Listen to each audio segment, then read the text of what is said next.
capacité de comprendre que même ici dans la Bible, il y a beaucoup de matériaux, beaucoup de choses, mais le Saint-Esprit vous aidera à comprendre que toutes ces choses forment un tout.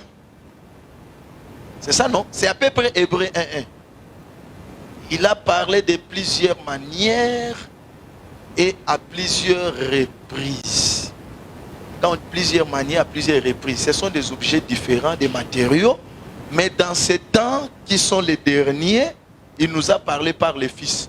Ce qui veut dire que dans le Fils, tous les matériaux sont réunis.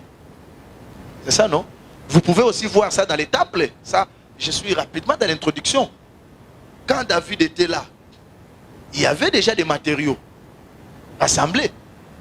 Mais pendant que David était là comme père, ces matériaux ne formaient pas un tout. Il y avait des pierres, il y avait des fers, il y avait beaucoup de choses. Mais quand Salomon est venu comme fils, c'est alors tous ces matériaux ont formé un seul corps appelé le temple. Quand je dis David père, je vois Dieu dans l'ancienne alliance. Vous voyez? Tous les matériaux là, c'est Zacharie, Malachie, la loi de Moïse, tout ce que nous connaissons. Ça c'est l'ancienne alliance. Mais quand on arrive dans la dispensation du Fils, c'est-à-dire au temps de la grâce, les matériaux vont former le temple qui est le corps de Jésus. Et je vous dis en passant, que construire, c'est enseigner. Hein? Construire, c'est enseigner. Parce que prendre tous les matériaux pour former un corps. Là, je suis dans les Actes, non? 4:11. C'est Pierre qui dit aux pharisiens et aux autres anciens, aux Sanhédrin, que Jésus est la pierre rejetée par vous qui bâtissez, mais qui est devenue la pierre angulaire. Ces gens-là n'étaient pas des maçons. Ils ne sortaient pas de l'IBTP. Mais Pierre dit, vous qui bâtissez, mais vous avez rejeté la pierre angulaire. Ils bâtissaient, c'est-à-dire ils enseignaient selon la loi.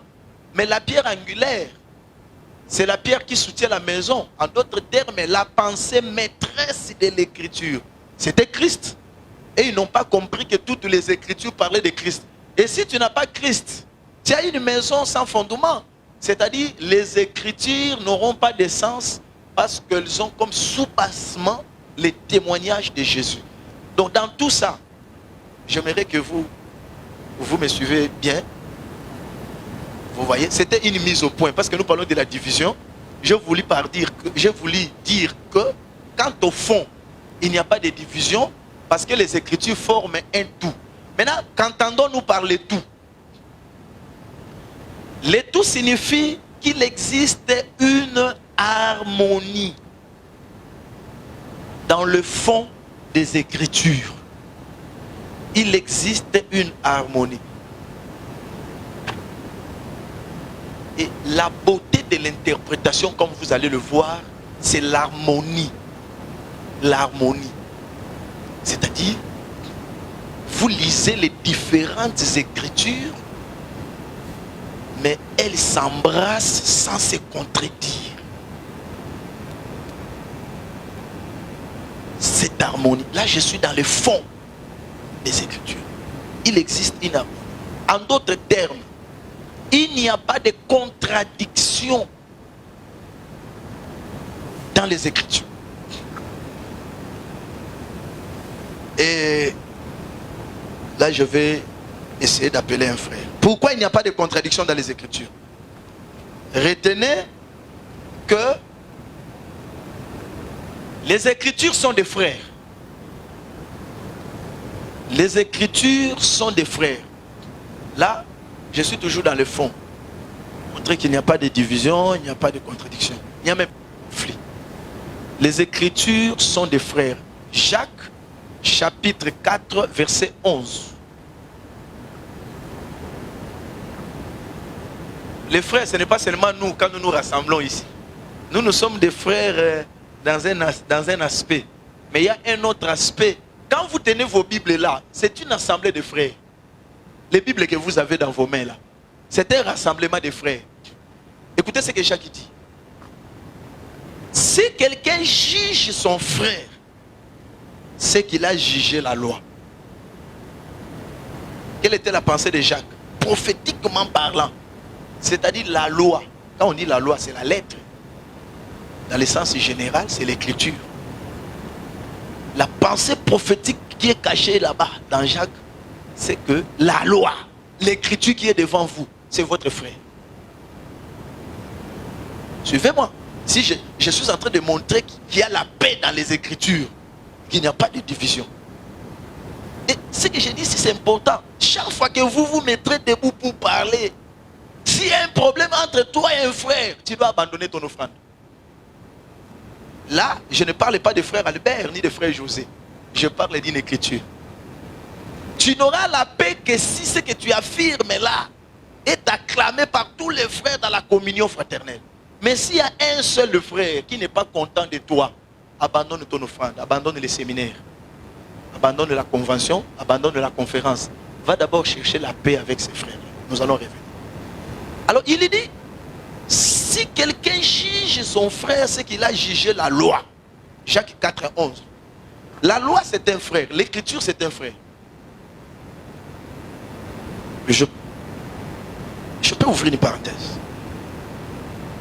Vous savez qu'Adam était un meurtrier. Adam. Mais un meurtrier involontaire.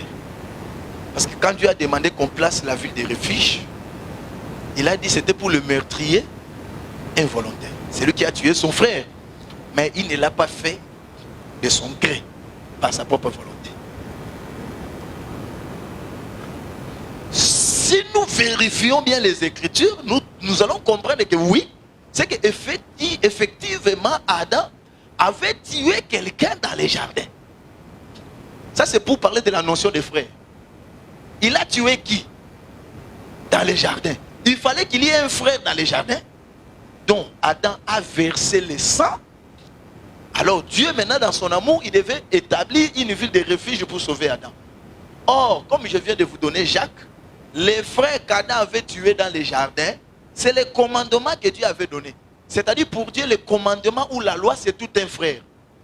Quand vous transgressez la loi, vous avez versé le sang d'un frère.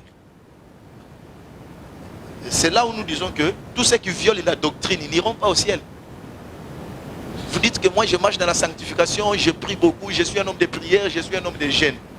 Mais il y a une écriture que vous transgressez, vous avez le sang dans vos mains. Quand vous prêchez du haut de la chair, là, les meurtriers ne verront pas Dieu. Mais toi, il y a un verset que tu tortures chaque dimanche. Une écriture qui a parlé, mais toi, tu n'as pas cette écriture. Oh. Vous voyez que Ésaïe sera d'accord avec moi, non? Ésaïe 1,18. Il dit, quand vous vous présentez devant moi, allez, quittez ma face. Parce que vos mains sont pleines de sang. Est-ce que tous les enfants d'Israël avaient tué quelqu'un pour qu'ils leur disent que vos mains sont pleines de sang? Non. Le sang qu'ils avaient dans leurs mains, c'était le sang de Moïse. C'est-à-dire la transgression de la loi. Parce que la loi, c'était un frère. Quand vous violez la loi, c'est que vous avez tué votre frère. Et le sang de votre frère va crier. C'est-à-dire la loi, c'était le ministère de la condamnation qui accusait le peuple devant Dieu. Voilà pourquoi il fallait l'intervention de la vie des refuges, qui n'est pas notre enseignement, pour que le peuple trouve la grâce. Retenez seulement que Adam était un meurtrier involontaire. Parce que quand Adam a écrit Romains chapitre 7, vous savez, Adam s'est justifié dans Romains chapitre 7. Quand je dis Adam, vous voyez, ça c'est déjà le mouvement de l'interprétation. Parce qu'il y a des choses qu'il faut comprendre. Si vous prenez Romains 7, vous croyez que c'est Paul, notre frère, qui parlait, vous allez vous perdre. Vous allez dire, Paul dit, malheureux que je suis, qui me délivrera de ce corps du péché. Celui qui parle là, ce n'est pas mon frère Paul. Mon frère Paul, c'est celui qui va dire, grâce soit rendue à Dieu qui nous donne la victoire en Jésus. Mais celui qui cherche, qui dit, misérable que je suis, ce n'est pas le frère Paul, c'est Adam. Parce qu'il dit, quand j'étais sans loi, je vivais. Mais quand le commandement est venu, le péché reprit vie et moi, je mouris. Ce qui veut dire que dans les jardins, ce qui a fait introduire le péché, c'était le commandement que Dieu avait donné. Donc, c'est pourquoi il dit, pour montrer même qu'il était un meurtrier involontaire, il dit, ce n'est pas moi qui commets le péché, en moi-même, j'ai la volonté de faire le bien, c'est que je comprends que ce n'est pas moi. Cela voulait dire que même si Adam a péché, Dieu a considéré que ce n'était pas Adam. C'est le commandement que moi-même j'ai donné là, qui a provoqué toutes ces choses-là. Là, c'était seulement pour dire que l'écriture, c'était frère. C'est pourquoi je t'exhorte aussi, parce que nous sommes aussi en train de nous aiguiser. Je t'exhorte aussi à ne pas être un meurtrier volontaire. Après avoir reçu déjà la connaissance, il faut obéir. Parce que Dieu ne pardonne qu'aux meurtriers involontaires. C'est qu'avant de rencontrer la vérité, on pouvait prêcher n'importe quoi, on pouvait faire n'importe quoi. Dieu ne tient pas compte du temps de l'ignorance. Mais quand on a déjà rencontré la lumière, celui qui, après avoir reçu la vérité, il ne reste plus de sacrifice pour lui. Ça, c'est ce qui est écrit quelque part. Alors, donc, là, j'étais en train de dire que les Écritures sont des frères. Si les Écritures sont des frères, je répète encore pour être pédagogique, je suis en train de montrer que quand au fond, il n'y a pas de division, il n'y a pas de contradiction. Et là, je suis en train de marteler sur la fraternité de l'écriture. J'ai donné Jacques. Maintenant, Jacques est appuyé par Job. Là, nous sommes chez les crocodiles, non? Chez Job. Job, chapitre 41, versets 6 à 8. Lorsqu'on est en train de parler de la beauté de la structure du corps du crocodile, j'aime ça. On est en train de vanter l'enjancement même de ses écailles. Vous savez, quand le Saint-Esprit vous amène à une certaine dimension, vous allez commencer à contempler la beauté des Écritures. La beauté des Écritures, la manière dont Dieu a placé les choses. Vous savez, les Écritures, quand l'esprit de la révélation n'a pas agi, les Écritures paraissent comme un désordre. D'ailleurs, parmi les définitions que nous donnons, nous disons que les Écritures, c'est le désordre volontaire de Dieu. Mais l'esprit de la prophétie va remettre de l'ordre dans ces désordres apparents. Maintenant, il regarde les crocodiles, il dit, oh, quelle beauté. Je vais vous le dire en passant. Vous êtes d'accord avec moi que Job ne parlait pas du crocodile naturel? N'est-ce pas? Vous êtes d'accord avec moi?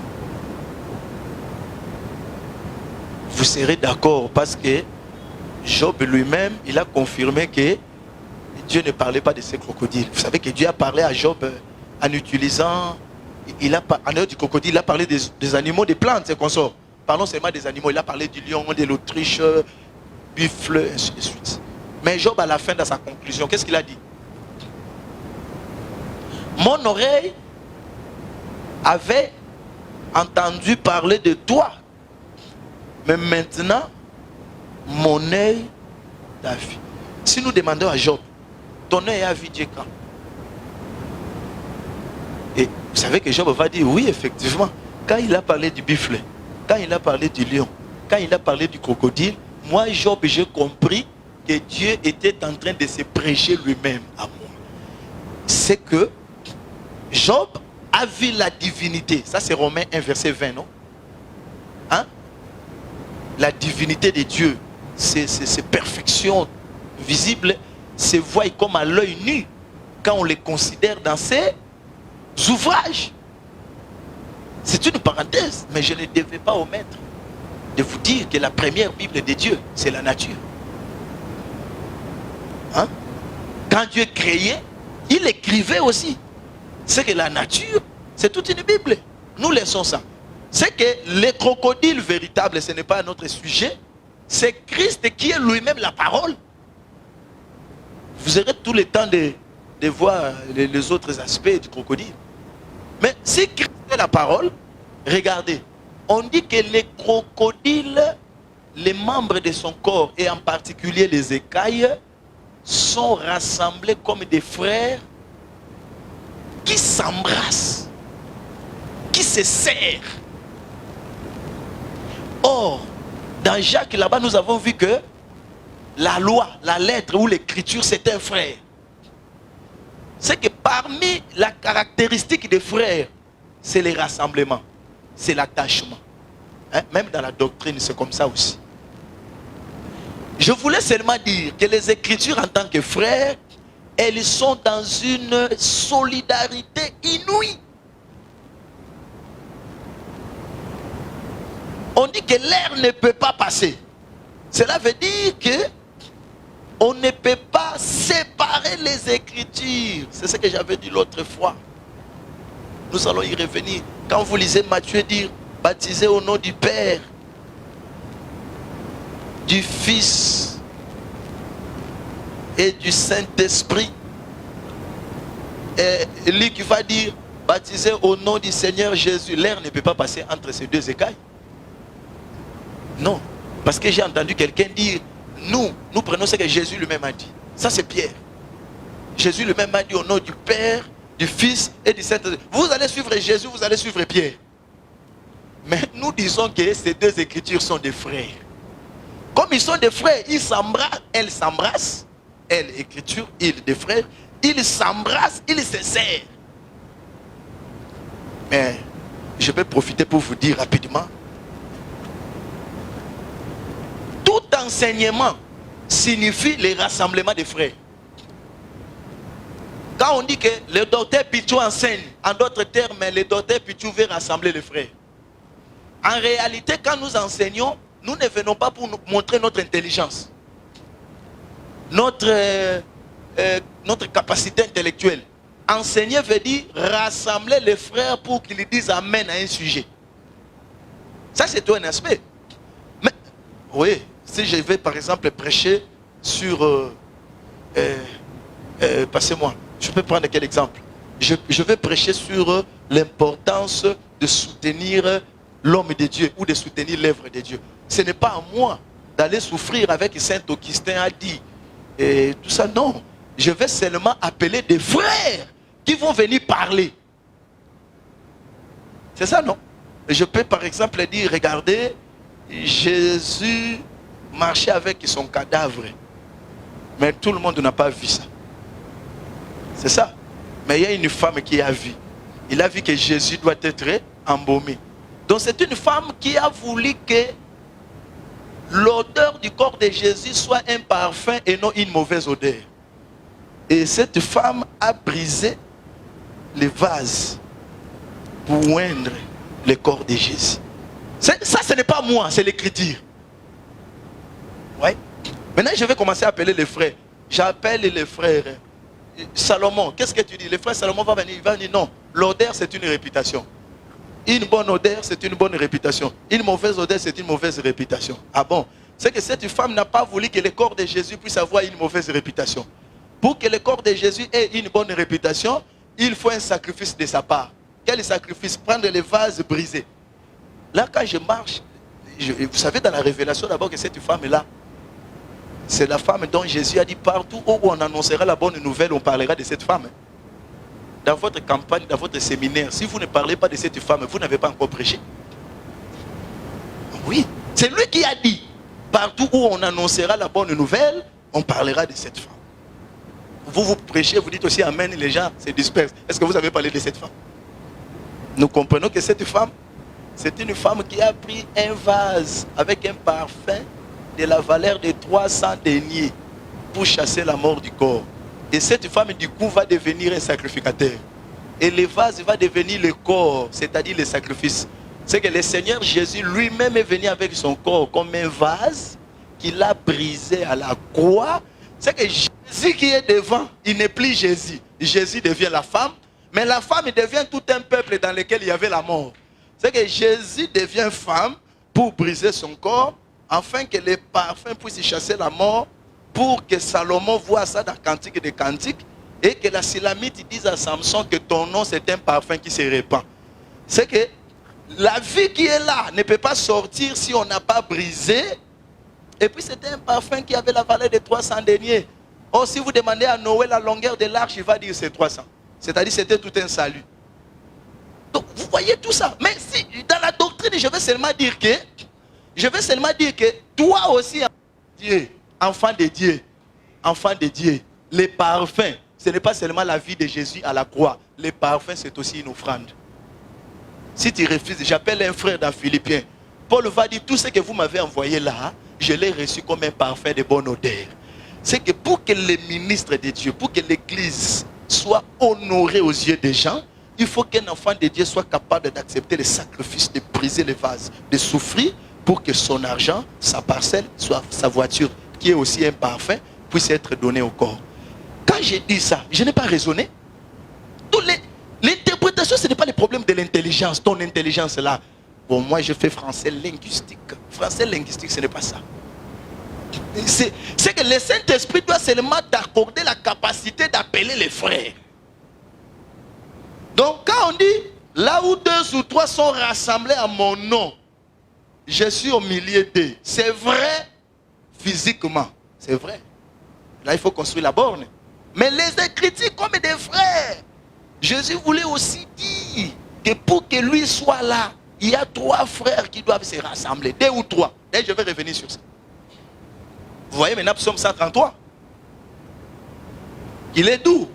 Il est agréable pour des frères de demeurer ensemble. Pas seulement des frères comme nous. Parce que Dieu n'aime pas des frères isolés. Hein? La Bible dit celui qui se met à l'écart cherche ce qui lui plaît.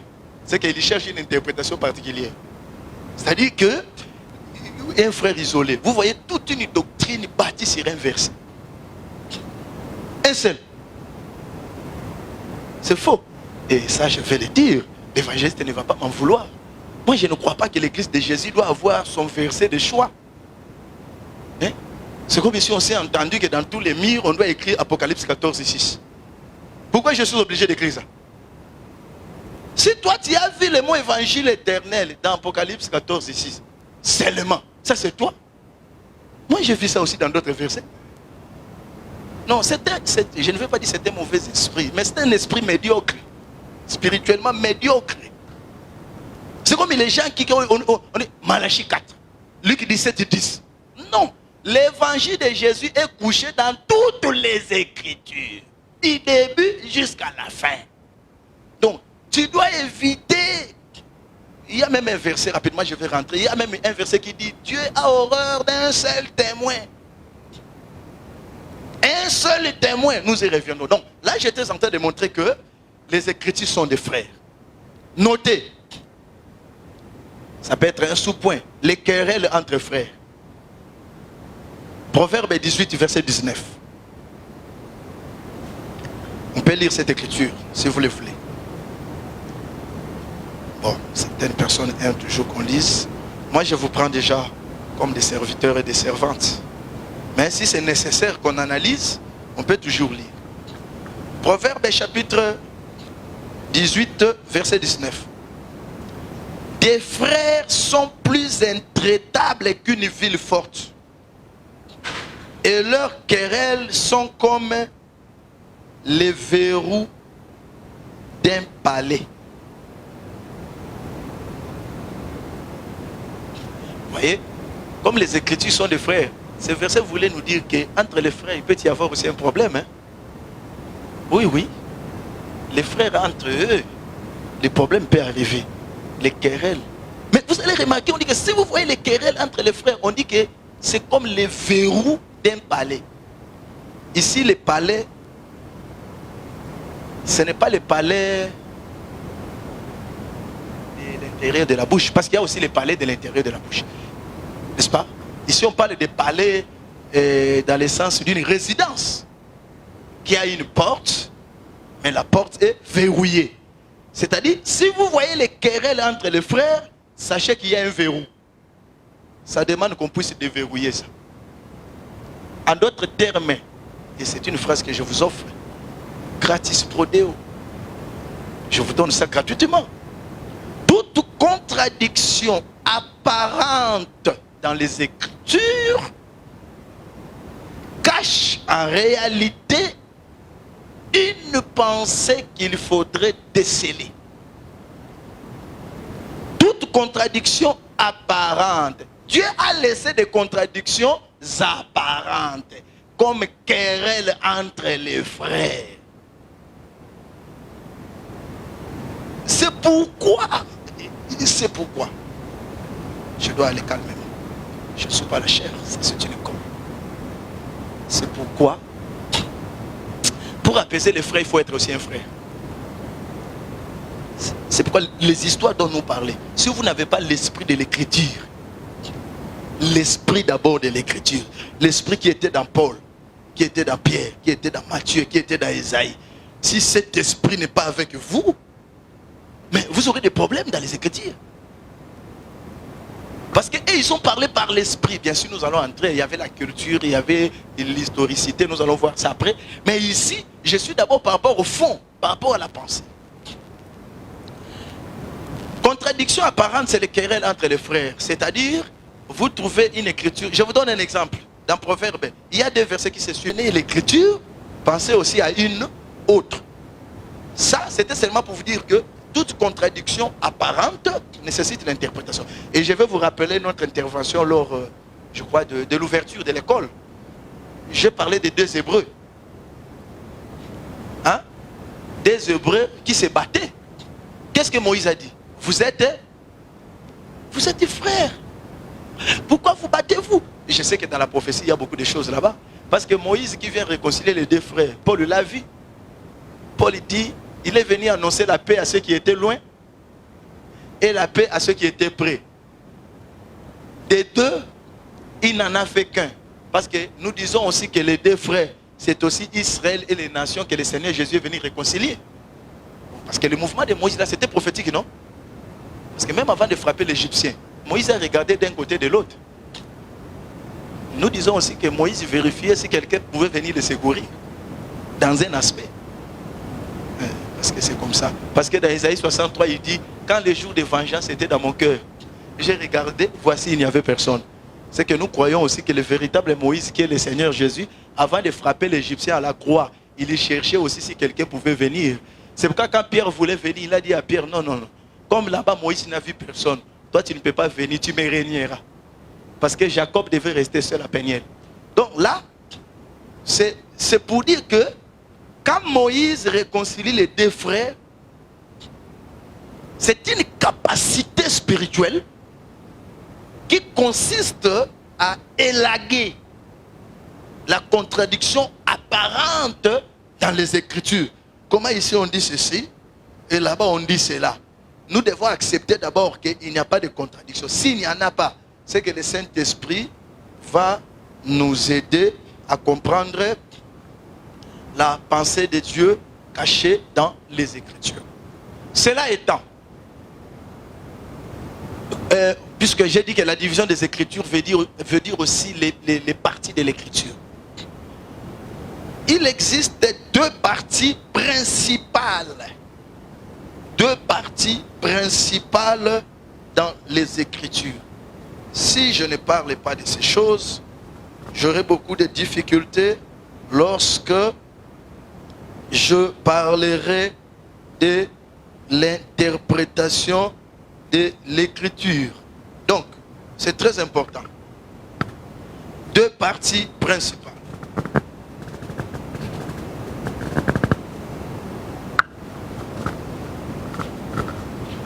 Aidez-moi avec ça. Il existe deux parties principales dans l'écriture. Bon, écoutez, scientifiquement, il y avait aussi la façon dont en Israël ou chez les rabbins, même dans le judaïsme, on divisait les Écritures. Je vais vous épargner de tout cela. Je prends comme les deux parties dans les Écritures, les deux parties, je viens me baser sur Ésaïe chapitre 8, verset 20.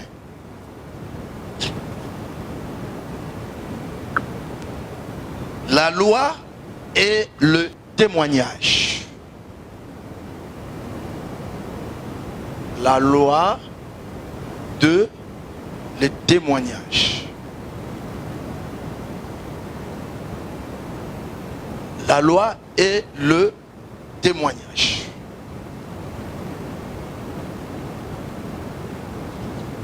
Mais je tiens aussi à vous dire, tout le monde a cette écriture, hein, à la loi et au témoignage. Si l'on ne parle pas ainsi, il n'y aura point d'aurore. je profite pour dire que c'est aussi un langage. C'est aussi un langage. Parce qu'on n'a pas le temps de parler du langage. Le langage, c'est la manière de parler. C'est qu'il existe une certaine manière de parler pour atteindre l'aurore. Alors, qu'entendons-nous par la loi? Première partie. Première partie, la loi. Attention. La loi, ici, il ne s'agit pas de la loi de Moïse. Pentateuque. Non, parce que nous avons aussi la loi de Moïse comme étant un élément faisant partie de cette loi. Hein? La loi ici, ce sera comme un ensemble dans lequel nous allons montrer les éléments qui sont dedans.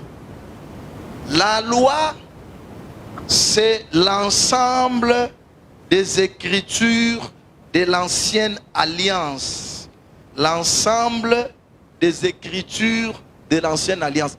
Il faut bien garder cette nuance entre la loi dans le sens des livres de Moïse, qu'on appelle aussi la Torah. Voilà, Torah. Donc, ici, je ne parle pas de ça. Je parle de la loi comme étant l'ensemble des livres ou des écrits de l'ancienne alliance. Exemple. Galates, chapitre 4, verset 21. L'apôtre Paul dit, ici, attention, la loi en question c'est Genèse. On parle de Genèse. Paul dit, écoutez-moi, vous qui voulez être sous la loi, n'entendez-vous point la loi? Il pose la question aux Galates. Vous qui voulez être sous la loi, n'entendez-vous point la loi? Ici, quand il dit la loi, il va au-delà même de la vie physique de Moïse sur la terre. Qu'est-ce qu'il cite comme la loi? Il dit, il est écrit qu'Abraham eut deux femmes, ainsi de suite. C'est que l'histoire des patriarches telle qu'elle est relatée dans Galates est aussi considérée comme étant la loi. Je pense que je me fais comprendre. Voilà pourquoi il faut faire très attention. Quand vous lisez la vie des patriarches, ne ramassez pas tout. Hein? La vie d'Abraham, ne prenez pas tout. Parce que nous disons que le temps d'Abraham, c'était comme le temps du commencement. Vous voyez, avant les 3 jours de la création, on dit d'abord au commencement, Dieu créa les cieux et la terre. C'est-à-dire l'époque même des patriarches là, il y avait la confusion entre les cieux et la terre. Il a fallu le 3e jour pour que Dieu dise, voici maintenant la terre. Ça va? C'est-à-dire, quand vous voyez les patriarches, Abraham, Jacob et les autres, quand je dis les cieux et la terre, je parle de la loi et la grâce. C'est-à-dire, Abraham, il y avait des moments où il manifeste la grâce. Il y a des moments où il manifeste la loi. Maintenant, nous, avec le Saint-Esprit, nous devons savoir ce que nous devons imiter dans Abraham. Donc, si Abraham, par exemple, a pris les animaux pour offrir, ou si Abraham a pris une autre femme en dehors de Sarah, nous, on va imiter ça. Nous n'allons pas imiter. Mais si Abraham a été obéissant, si Abraham a cru, nous allons imiter. Ça, c'était juste une parenthèse pour dire que on ne doit pas tout ramasser. Parce que notre père Abraham fut tel. Nous aussi, nous le serons. Non, il faut d'abord discerner. Est-ce que c'était le ciel ou c'était la terre? Ça, c'était le premier exemple. Deuxième exemple. Ici, je suis en train de montrer que la loi, ce sont les livres de l'ancienne alliance. Deuxième exemple. Le livre de Deutéronome aussi est appelé la loi. Ça, c'est Jean, chapitre 8, versets 17 à 18. Le Seigneur Jésus dit ceci. Parce qu'on lui disait que non, toi, tu rends témoignage de toi-même. Jésus dit non. Il est écrit dans votre loi que le témoignage de deux hommes est vrai. Il est écrit où? Dans Deutéronome 17:6. Il est écrit que le témoignage de deux hommes est vrai. Jésus recourt au livre de Deutéronome, mais il dit, il est écrit dans votre loi. C'est que la loi n'est pas seulement Genèse, c'est aussi Deutéronome. Il dit, le témoignage de deux hommes est vrai. Et ça aussi, c'est très beau hein, dans la prophétie. Jésus voulait dire que sa mission sur la terre, c'était la mission de deux hommes. C'est pourquoi il voulait leur dire, non, non, vous croyez que je parle seul? Non, non. Comme Moïse a dit que le témoignage de deux hommes est vrai, moi je rends témoignage et mon père aussi rend témoignage. C'est là où nous disons que même les deux espions que Josué avait envoyés, c'était seulement la mission du Seigneur Jésus. C'est ça, non? Le témoignage de deux hommes. C'est pourquoi nous voyons que quand les deux espions sont venus, la ville n'a pas compris. La ville de Jéricho n'a pas compris. C'était seulement Rahab la prostituée.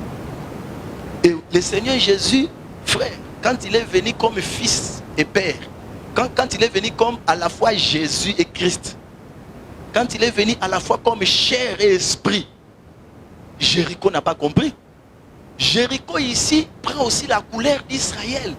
Parce que jusqu'au moment où nous parlons, Israël n'a pas encore compris que Jésus est entré et que Jésus est sorti.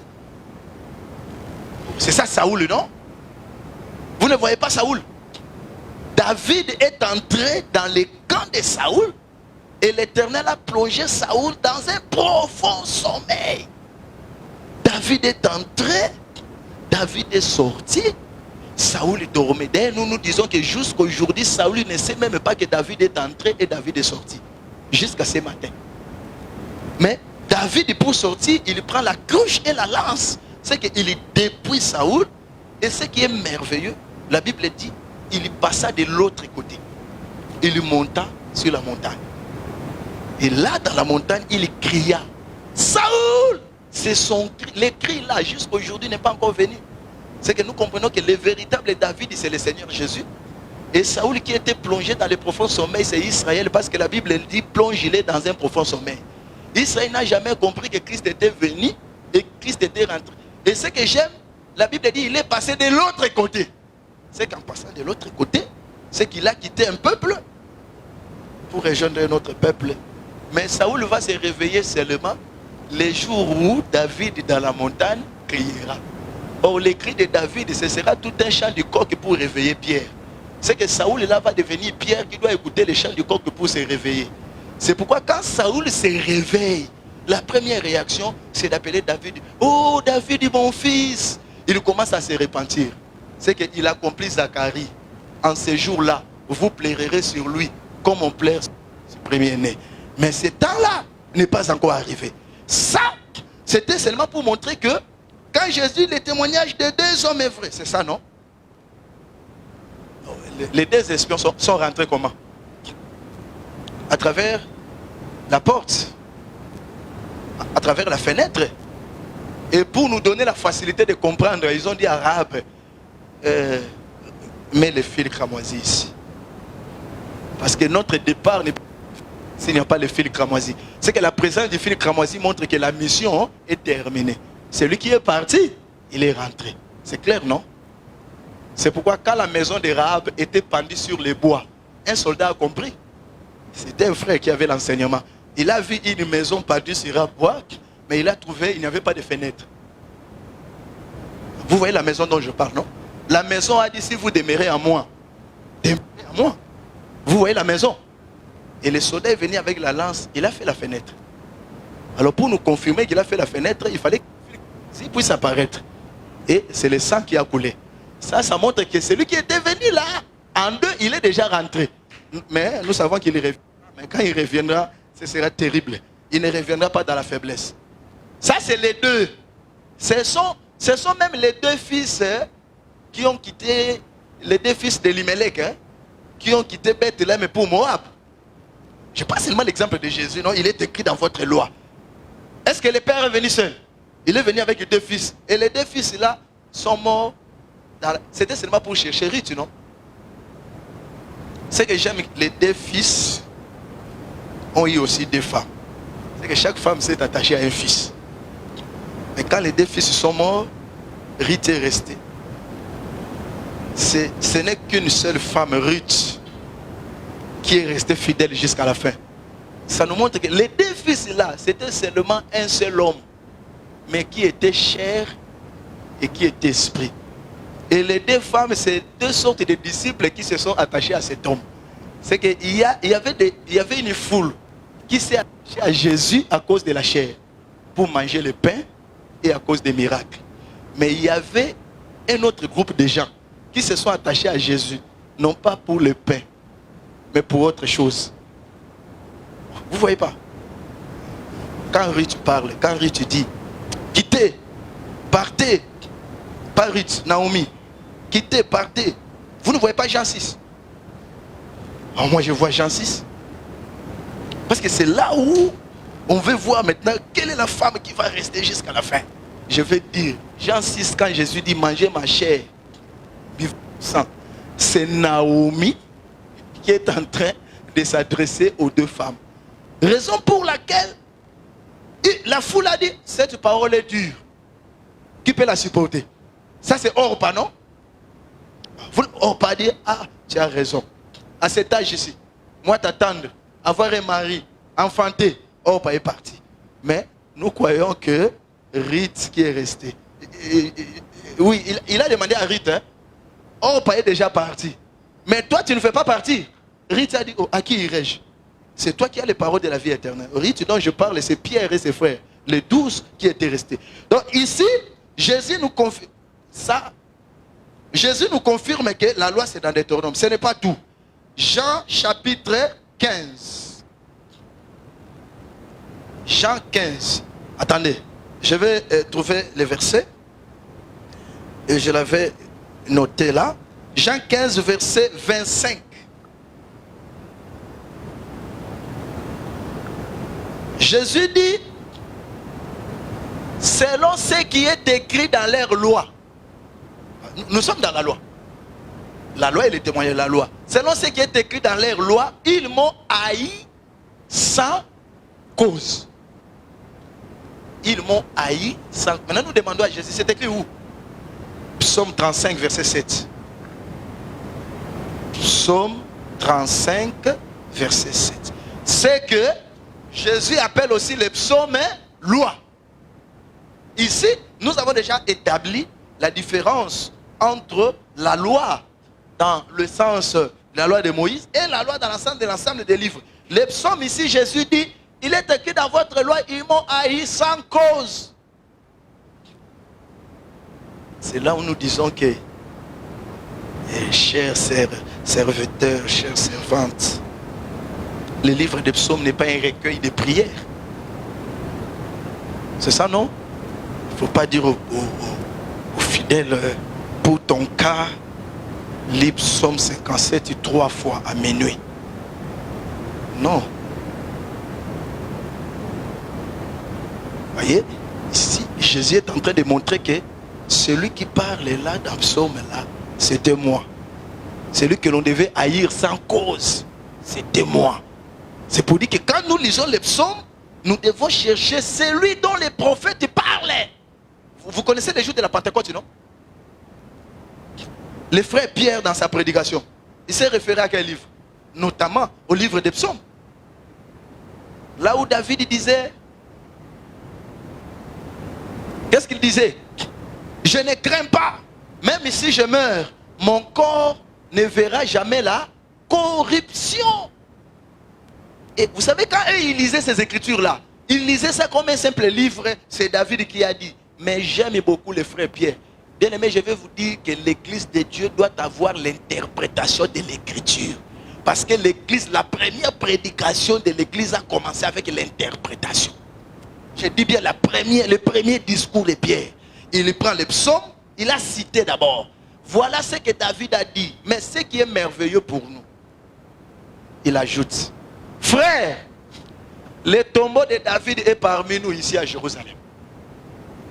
Ce qui veut dire, quand David disait que son corps ne verrait pas la corruption, il ne parlait pas de lui, mais il parlait d'un véritable David qui ne devait pas connaître la corruption. C'est ça, non? C'est quand Jésus dit, ils m'ont haï sans cause. Qui a été haï sans cause dans l'ombre? C'est David, non? Oh, c'est David. Je ne dis pas que c'est seulement David qui a écrit les psaumes. Hein? Parce que souvent on a cette tendance à dire les psaumes de David. Non, Moïse aussi a écrit. Et je dis tout, mais les autres. Mais je me focalise, Asaph aussi, et les autres. Je me focalise sur David. David a été haï sans cause. Par Saoul, non? Ce n'est pas ça. Parce que quand David avait reçu l'onction en cachette,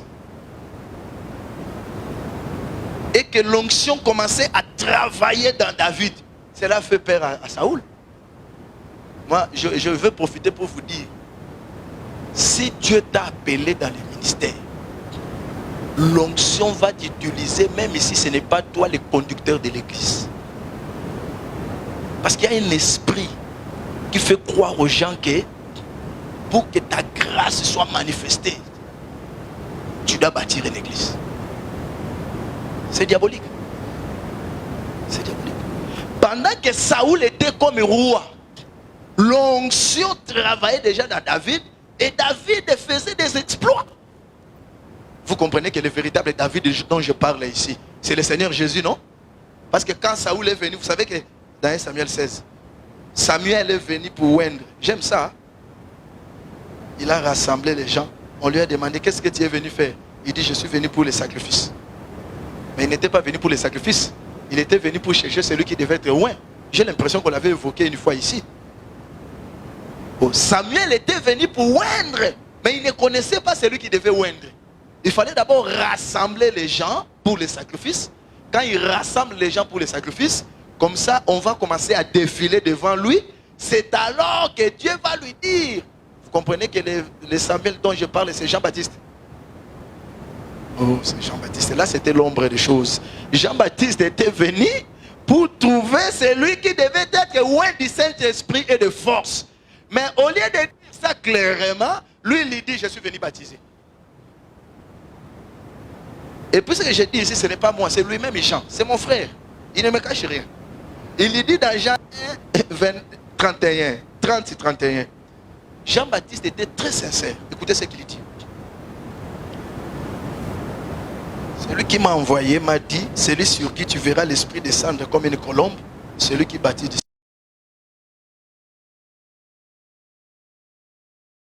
C'est aussi pour transmettre une capacité de comprendre que même ici dans la Bible, il y a beaucoup de matériaux, beaucoup de choses, mais le Saint-Esprit vous aidera à comprendre que toutes ces choses forment un tout. C'est ça, non? C'est à peu près Hébreu 1:1. Il a parlé de plusieurs manières et à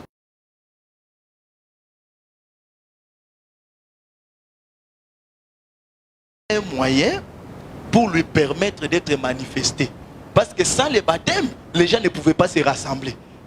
C'est que comme Samuel aussi a parlé du sacrifice, lui aussi il a parlé du baptême. Est-ce que vous ne voyez pas que les frères passaient? Samuel, c'est celui-ci. Dieu dit, pas celui-là. C'est que tout le temps que Jean-Baptiste immergeait les gens dans l'eau, il était en train de vérifier. Celui-ci, laissez-le dire, non pas celui-là. Il s'en va. Celui-ci, laissez-le dire, pas celui-là. Vous ne voyez pas que la voix de Dieu a dit celui-ci. Pourquoi? Il y avait beaucoup de celui-là. Il faut avoir maintenant d'autres oreilles pour écouter. C'est comme quand Dieu, quand Adam, il dit, voici cette fois-ci. Pourquoi cette fois-ci? C'est qu'il y avait plusieurs êtres, les animaux qui sont passés. Maintenant, quand Dieu dit, celui-ci est mon fils, il veut dire, Jean, l'homme que tu cherchais, c'est lui. Et il a reçu l'onction, il a travaillé. Je vais seulement vous dire que ils m'ont haï sans cause. C'est Saoul qui a haï David sans cause. C'est-à-dire les sacrificateurs qui ont haï Jésus alors qu'il n'a rien fait de mal. C'est ça, non? Ah, c'était par un esprit mauvais venant de l'Éternel aussi. Hein. Parce que moi, je me souviens un jour, pendant que David jouait de la harpe, il a été encore tourmenté par cet esprit. Il a pris la lance. Il voulait clouer David contre la paroi. Mais il a oublié que David ne meurt pas. Quand je dis David ne meurt pas, il y a aussi une écriture qui va venir qui dit Christ ne peut pas mourir. C'est que David a esquivé la lance et la lance est allée percer la paroi, qui est un mur intérieur de séparation. Vous voyez ça, non? C'est que Saoul est là, qui veut clouer David. Ce sont les sacrificateurs dans la loi qui voulaient crucifier le Seigneur Jésus. Et Jésus, comme le véritable David, ne pouvait pas mourir. Il devait laisser le mire à sa place. Lui, il devait aller même jusque dans les séjours des morts pour prêcher aux esprits qui étaient en prison. Mais néanmoins, il devait prendre la paroi parce que la lance là est allée percer la paroi. Et je vous confirme que le sang a coulé. Mais lui, David, il s'est échappé. C'est que la paroi, c'était le corps que Jésus devait exposer pour être crucifié. Mais lui, comme esprit, ne pouvait pas mourir. Donc ici, nous voyons qu'il confirme que même les psaumes, c'était la loi. Les versets que je viens de citer dans Jean 12. Les Juifs ont dit, nous avons appris dans la loi que Christ ne meurt point. Quand ils disent, nous avons appris dans la loi que Christ ne meurt point, il veut seulement dire, tous les écrits qu'ils ont lus là dans l'ancienne alliance, c'est la loi qui leur a dit que Christ ne meurt point. Donc là, c'était pour dire que quand nous parlons de la loi, il faut me faire signer là-bas, parce qu'on garde toujours 15 minutes. Hein. Quand nous parlons de la loi, il faut comprendre que la loi c'est l'ensemble. Maintenant, comme nous sommes dans la loi, prenons maintenant la division ou bien les parties de la loi. Je n'ai pas encore touché le témoignage. Je suis dans la loi. Les parties de la loi. Normalement, la loi ici devait être écrite avec L majuscule. Cette partie est importante parce que nous allons aborder quelques problématiques. Si on n'aura pas le temps aujourd'hui, on les fera prochainement. Concernant les livres, parce que quand on va parler de l'interprétation, nous devons voir la spécificité de chaque livre dans l'interprétation. C'est très important comment on doit aborder Matthieu par rapport à l'épître aux Corinthiens, par exemple. Comment on doit aborder le livre de Daniel par rapport au livre d'Égypte. Là, je crois que ce sera intéressant. Attention. Il existe deux manières de diviser la loi. Il existe deux manières de diviser, ou bien deux sortes de division de la loi. Là, basons sur Deutéronome chapitre 17, verset 6. Et je vais vous donner d'autres écritures. Là, nous sommes dans la loi, c'est-à-dire les écrits de l'ancienne alliance. Je vous ai déjà épargné. J'ai dit, sur le plan scientifique, il y avait des écritures de l'ancienne alliance qui étaient qualifiées des écritures poétiques, ou plutôt des livres poétiques, des livres de la sagesse, mais il y a un terme beaucoup plus savant. Voilà le terme. Sapientia. En latin, c'est la sagesse. Tout ça. Donc, je vous épargne de ça. Alors ici, pourquoi j'ai pris Deutéronome? Notez. Deutéronome, il dit ceci. On ne peut pas valider un témoignage s'il n'y a pas la déposition de 2 ou 3 témoins. Ce n'est pas pour rien que nous allons parler de 2 ou 3 parties. Les parties de la loi, je n'ai même pas encore énoncé ces parties. Je dis que Deutéronome nous dit, on ne peut pas accepter un témoignage si ce n'est sur la déposition de 2 ou de 3 témoins. Alors, quelles sont les deux manières? Nous avons, première manière, c'est la division bipartite bipartite, c'est-à-dire en deux. La division bipartite, c'est-à-dire en deux. Pourquoi en deux? Quelles sont les deux parties? On dit la loi et les prophètes.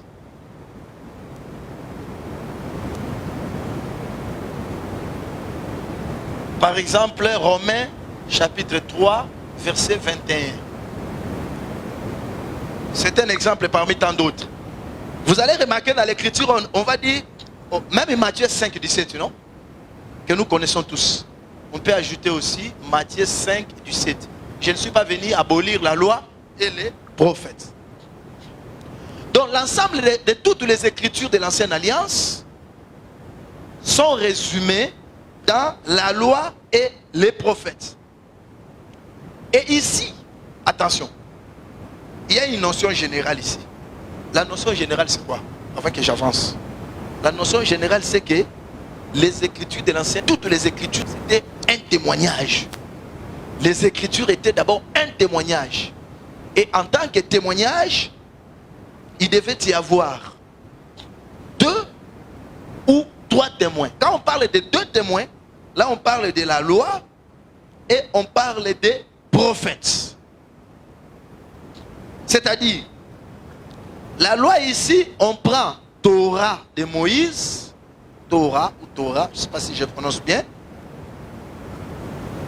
et tous les restes des livres, on les englobe pour les appeler les prophètes, afin de nous donner les 2 témoins. Vous pouvez voir les 2 témoins. Les 2 témoins ici, c'est aussi les 2 serviteurs qui marchaient avec Abraham. Vous savez qu'Abraham a pris Isaac pour aller l'offrir en sacrifice. Il a pris 2 serviteurs, non? Je vais me rassurer que je suis vraiment dans les Écritures, pour ceux qui ont lu ça. Mais ce qui m'intéresse, ils ont fait la marche de 3 jours avec Isaac et 2 serviteurs. Mais quand la marche de 3 jours prend fin, il dit aux 2 serviteurs, arrêtez-vous ici. C'est pourquoi même dans l'œuvre de Dieu, si vous êtes à côté d'un serviteur de Dieu, simplement comme serviteur, vous allez vous arrêter quelque part. La relation la plus intime, c'est la filiation, c'est l'adoption. C'est pourquoi dans les ministères, il y a des gens avec qui ou de qui nous serons obligés un jour de nous séparer. C'est logique.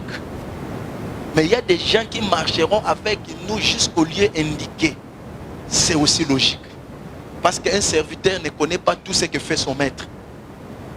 Un serviteur, c'est celui qui travaillera aussi moyennant un rendement. Mais plutôt un salaire. Un fils, c'est celui qui est à côté du Père à cause du sang. Ça, ce sont des choses, peut-être dans d'autres occasions, qu'on pourrait expliquer dans la marche, dans l'œuvre, dans les assemblées, parce que ça crée des problèmes. Maintenant, Abraham, il dit, arrêtez-vous ici. Moi et mon fils, nous irons jusque-là. Frère, c'est simple, non? Le véritable Abraham, c'est Dieu lui-même. Quels sont les 2 serviteurs qui marchaient avec Dieu? Avec l'esprit du Fils. C'est Élie et Moïse. Vous voyez? Oh, là, je suis en train de vous aider à voir la transfiguration. Élie et Moïse.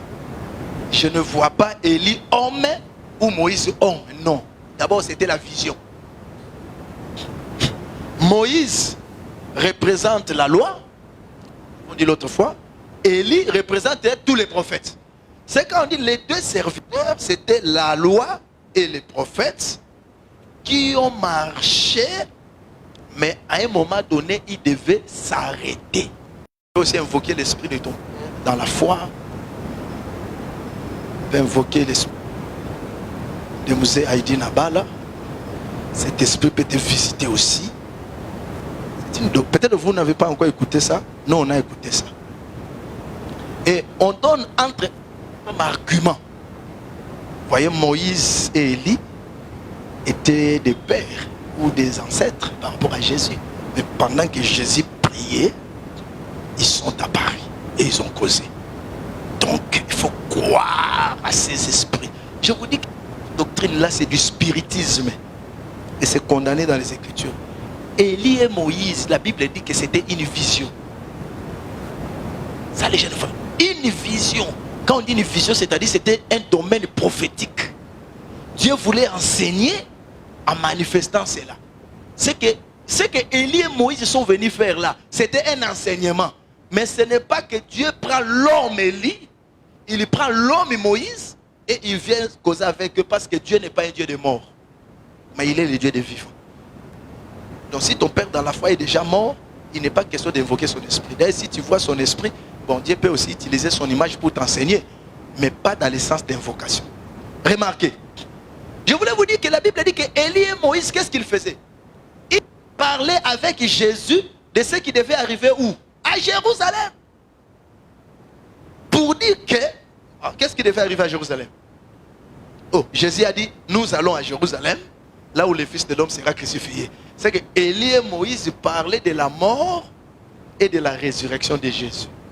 Mais seulement, ils devaient s'arrêter. C'est-à-dire, leur voyage devait s'arrêter afin que le Fils seul puisse avancer. En d'autres termes, la loi et les prophètes ont parlé de Jésus, mais en ces temps ici, ils sont déjà outils dans la personne de Jésus. Nous pouvons les lire, mais quand nous les lisons, c'est pour que Jésus-Christ y apparaisse. Tu ne peux pas refuser. Si tu refuses, je vais appeler l'arche de l'alliance. Très rapidement. Je refuse d'aborder toutes ces révélations, mais c'est devenu inhérent, inséparable. Regardez, l'arche de l'alliance. Quand l'arche était dans le désert, il y avait trois choses, non? Oh, dans l'arche, dans les tabernacles, il y avait trois choses. Il y avait quoi? La manne, la verge d'Aaron et les tables des 10 commandements. Pendant ce temps-là, Dieu voyageait dans l'arche. Mais quand Salomon a construit le temple, il a dit, prenez-moi l'arche. Que l'arche arrête le voyage. Qu'il quitte la tente pour venir dans cette maison définitive. On a pris l'arche. Dès qu'on est venu avec l'arche, on a ouvert. Il y a un verset qui coûte très cher. Qui dit ceci. Quand on a ouvert l'arche, deux choses étaient disparues. La manne n'était plus là. La verge non plus. On a trouvé que les deux tables des 10 commandements. Ça c'est chronique, non? Vous avez le verset. Et c'était prophétique. C'était pour dire que quand l'arche voyageait là, c'est Dieu dans l'ancienne alliance. Parce que Dieu dans l'ancienne alliance, c'était tout un voyageur. Il était errant. Il n'a pas encore trouvé une maison où il pouvait rester définitivement. Il peut utiliser Isaïe, il peut utiliser Jérémie, il peut utiliser celui-là. Et pendant ce temps-là, Dieu lui-même, c'est-à-dire la table des 10 commandements, il avait la manne à côté, qui est Moïse, et il y avait la verge, qui était Élie. Mais quand Dieu trouve les temples, vous connaissez que les temples, c'est un homme. Hein? Détruisez ces temples, et le troisième jour, je les rebâtirai. C'est-à-dire que quand Dieu vient aujourd'hui en Jésus, dans la plénitude, la loi et les prophètes sont engloutis dans les 10 commandements. Vous êtes des serviteurs de Dieu. Vous savez que les 10 commandements étaient résumés dans un seul. Quel commandement? Et la Bible dit que l'amour c'est quoi? C'est l'accomplissement. C'est pourquoi à la montagne de transfiguration, faites très attention. Quand Moïse et Élie étaient disparus, la voix a dit ceci. Celui-ci est mon fils en qui j'ai mis mon affection. Dieu était en train d'interpréter ce qui s'est passé là-bas. Il voulait dire, vous voyez Élie là, c'était la verge. Les prophètes qui donnaient l'espérance. Il y a beaucoup de choses là-bas. Vous voyez Moïse là, c'était la manne. Mais vous voyez celui qui est au milieu ici, c'est lui l'amour.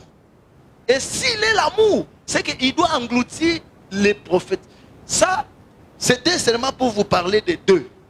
Je termine en vous disant qu'aujourd'hui dans l'église, nous n'écoutons que le fils. Hein? C'est ça, non? On n'écoute plus Élie, ni Moïse. Nous écoutons Celui-ci est mon fils, écoutez. C'est pourquoi ça, je vais le dire en passant. Il y a des choses dont je dois dire vraiment en tant que professeur. C'est diabolique et archi-diabolique. Qu'aujourd'hui, qu'on présente un prophète. C'est-à-dire, après Christ, qu'il y ait un prophète, un messager. Donc, les rangs là, cette race-là des prophètes, aujourd'hui, c'est diabolique. Parce que Dieu a déjà désigné qu'en ces temps, si nous voulons écouter Dieu, nous devons écouter qui? Et le fils a combien de titres?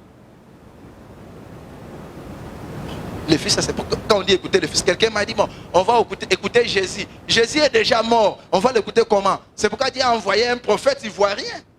Ou bien un prophète congolais. Non. Les fils que nous devons écouter, il faut demander à Ésaïe 9:5. Un enfant nous est né, mais un fils nous est donné. C'est que les fils dont nous parlons, ce n'est pas l'enfant qui est né. Ça va? Ça, vous le savez. Aïe, aïe, aïe, aïe, fragiliste. Vous le savez. Regardez, un enfant nous est né, un fils nous est donné. Les deux nous là. Ne dites pas seulement c'est le pronom personnel, non, c'est deux peuples. Un enfant nous est né. Dans les premiers nous là, vous et moi, nous n'y sommes pas. C'est pourquoi le 25 décembre ne peut pas nous concerner. Parce qu'un enfant nous est né. L'enfant qui est né là, nous les nations, nous ne sommes pas concernés.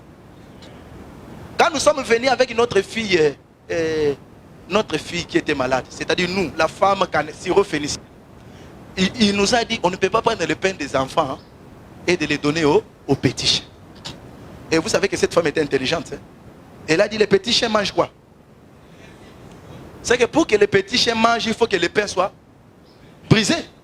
Si le pain est encore entier, les petits chiens ne peuvent pas manger. C'est-à-dire, le Jésus vivant là qui est né, il est pour ceux qui étaient à table, pour Israël. Mais les petits chiens devaient attendre que le pain soit brisé. C'est-à-dire que Jésus puisse mourir. C'est ça le pain soit brisé. Que Jésus puisse mourir. Donc, un enfant nous est né. Le premier nous là, c'est Israël. Maintenant, un fils, nous, voilà nous venons ici. Le deuxième est nous ici. Parce que le fils, c'est les dons. Le fils est là. Écoutez-les. Le fils, c'est les dons. C'est le Saint-Esprit. C'est pourquoi on dit, on l'appellera Dieu puissant, Père éternel, Prince de paix, admirable, conseiller. C'est ça, Ephésiens 4:11. C'est-à-dire que le Fils que nous devons écouter aujourd'hui, c'est Christ qui est le Saint-Esprit, mais qui parle à travers les 5 dons ministériels. Il n'y a plus aujourd'hui un seul individu qui ait la bouche autorisée.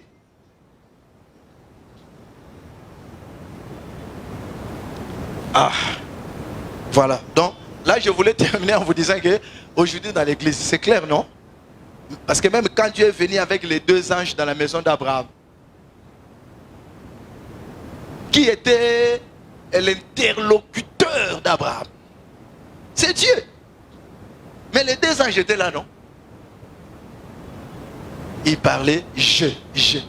Mais quand Dieu termine avec Abraham, c'est alors qu'il vous allez parler dans Sodome. C'est la maison d'Abraham, c'est l'église. C'est-à-dire que l'église aujourd'hui, nous écoutons un seul homme qui a englouti les deux. C'est que nous écoutons Christ qui a englouti l'explication de la loi et des prophètes. L'église ne peut pas avoir un homme aujourd'hui élevé. C'est lui qui a amené le message, c'est lui qui a amené la parole, c'est lui qui a amené l'évangile. Non. L'église aujourd'hui écoute Christ seul à travers les 5 dons ministériels. Mais quand il va terminer avec nous, il va aller à Sodome. Hein? C'est là où ils vont voir les 2 anges. Vous voyez les 2 soins. Division en 2, nous avons dit la loi, les prophètes et les... Pardon, la loi et les prophètes. Ah, il y avait un autre abéné que je n'ai pas évoqué. Quand on dit la loi et les prophètes, c'est que les psaumes sont inclus dans la loi. Et pardon, dans les prophètes. C'est ça, non? Ce n'est pas moi, c'est Pierre qui a dit les jours de la Pentecôte. Il dit comme David était prophète, il prophétisa sur Jésus. Donc la loi et les prophètes, les psaumes sont là. Mais ici, les psaumes aussi apparaissent. Donc ici nous avons la loi, les prophètes, plus les psaumes. Ce sont les 3 témoins. Luc, chapitre 24, versets 44 à 45. J'aime beaucoup cette écriture. Hein? Il leur ouvrit l'esprit afin qu'ils comprissent les Écritures. Là, vous êtes d'accord avec moi que pour comprendre les Écritures, il faut l'ouverture de l'esprit. Moi, je crois aussi que dans cette école, le Seigneur a cette capacité de nous ouvrir l'esprit. Parce que nous, ce que nous enseignons ici, ce n'est pas du simple intellectualisme, mais nous prions pour ça. Nous prions pour vous. Moi, je prie. Je dis que ma bouche ait de l'onction. Que ce que je dis là, quand lui-même il prendra sa Bible, qui commence à sourire. La Bible, c'est qui ça? Bible, c'est qui ça? Parce que le prophète a dit, ouvre mes yeux pour que je contemple les merveilles de ta loi. C'est qu'il a compris qu'il y avait des merveilles. Il ouvre. Je vous conseille, parenthèse, parce qu'ici on a dit, quel est le terme? Il y a l'impact, la connexion, les transferts. Si vous voulez avoir les choses, ces choses, parenthèse, je vais continuer. Première chose, tu dois avoir une intimité avec le Seigneur. Cette intimité a comme conséquence une vie de sanctification. Tu dois être un homme spirituel. Ces choses sont spirituelles. Si tu n'es pas spirituel, tu prends ça intellectuellement, tu seras bloqué quelque part. Des deux, tu dois être un homme de prière. Parce que ces choses, si vous êtes un homme de prière, il y a des choses qui viennent pendant que tu es du haut de la chair. Et vous allez voir ça. Parce que je vais vous donner un secret. Lire les Écritures même sans interprétation. Emmagasinez seulement les Écritures en vous. Lisez seulement, retenez seulement ce que vous avez lu. Même si Dieu ne vous donne pas l'interprétation. Mais si vous avez l'onction, l'esprit, l'intimité, pendant que tu prêches, l'esprit va appeler lui-même l'Écriture. Tu vois ce que tu dis ici? Voilà, justement. C'est pourquoi extra. Mais les jours où tu avais lu, tu n'avais pas d'interprétation. C'est très important. Soyez aussi un lecteur des Écritures. Aimez lire la Bible. Soyez aussi un homme qui aime écouter les autres. La Bible dit, celui qui écoute parlera toujours. Pas seulement écouter les autres, lire aussi les autres. Alors ici, Jésus dit, l'Écriture dit, il leur ouvrit l'esprit afin qu'ils comprissent les Écritures. Mais il ajoute, c'est ce que je vous disais quand j'étais encore avec vous. Il fallait que s'accomplisse ce qui est écrit de moi dans la loi de Moïse, dans les prophètes et dans les psaumes 3. Et il ajoute, ainsi il est écrit que le Christ souffrirait et qu'il ressusciterait des morts le troisième jour et que la repentance et le pardon des péchés seraient prêchés en son nom. C'est que si Jésus est mort, c'est parce que 3 témoins ont parlé de sa mort. Ce n'est pas moi, c'est Deutéronome, non? Vous ne pouvez pas mettre quelqu'un à mort si 3 témoins n'ont pas parlé. C'est qu'en réalité, la mort de Jésus a été voulue. La loi a dit, il mérite la mort. Les prophètes ont dit, oui, il doit mourir. Les psaumes ont dit, il doit mourir. Et tout cela rassemblé a confirmé que le Seigneur Jésus devait mourir. Voilà pourquoi, quand nous enseignons, quand on dit à la loi et au témoignage, on veut dire en d'autres termes, notre enseignement doit être épuisé dans la loi, dans les prophètes et dans les psaumes. C'est ça aussi la mesure des vases dans les noces de Cana. Souvenez-vous des noces de Cana, Jean 2. Il y avait là des vases qui contenaient deux ou 3 mesures. Ça coûte cher. Le nombre de vases, c'était combien? 6. C'est-à-dire ces vases-là ne pouvaient pas amener à la perfection. Parce que le 7e vase lui-même était là comme invité. Mais ces vases-là contenaient 2 à 3 mesures. Et puis, l'eau de ces vases ne purifiait que les dehors. Parce que ça servait à la purification. Mais le 7e vase, il va prendre l'eau de ces vases, la changer en vin, pour ne pas purifier seulement les dehors, mais pour que cela puisse entrer dedans. C'est ça le changement des sacerdoces. C'est-à-dire 2 à 3 mesures veut dire la loi, les prophètes et les psaumes, leur enseignement. c'était seulement sur l'extérieur. C'est ça, non? C'est pourquoi quand il parle de vêtements sacerdotaux, c'est l'extérieur, c'est le corps qui doit porter. Quand on dit que tu es impur, c'est parce que tu as touché un porc, ton corps. Mais le changement de l'eau en vin, c'est ça l'interprétation. C'est-à-dire, on prend la lettre de l'écriture, on l'interprète, maintenant la vie entre, la vie pénètre. Je pense que on doit mettre une pause là, d'autant plus que j'avais... Pardon? Je parle d'une pause parce que nous continuerons. J'avais sollicité l'indulgence pour une situation familiale que j'ai. Je suis venu parce que je vous aime. Et je crois que ce que nous faisons, nous ne le faisons pas en vain. Non. Et je dois le dire parce qu'il est là, évangéliste. J'aime ceux qui ont le fardeau d'encadrer les gens. La meilleure chose que l'on puisse faire, c'est de partager la grâce qu'on a avec les autres. Et je vais vous dire, ce que vous serez, peut-être ce que vous êtes déjà, sera peut-être plus que ce qu'on vous donne. Hein?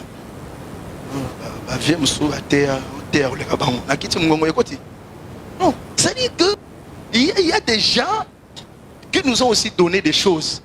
Mais aujourd'hui, quand nous parlons, ils peuvent aussi se demander, est-ce que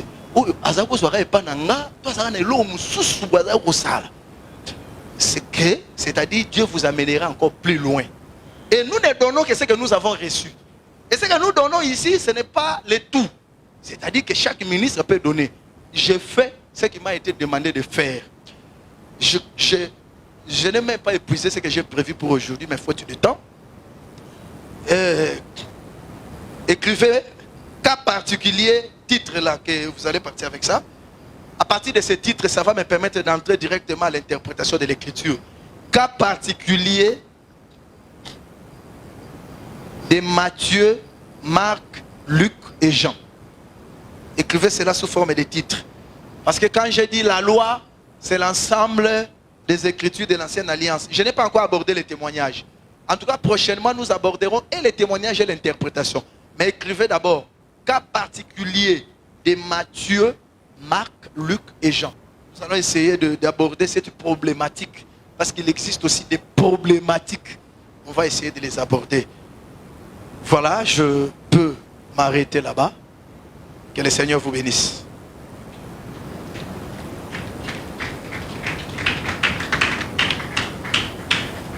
J'allais demander de poser une petite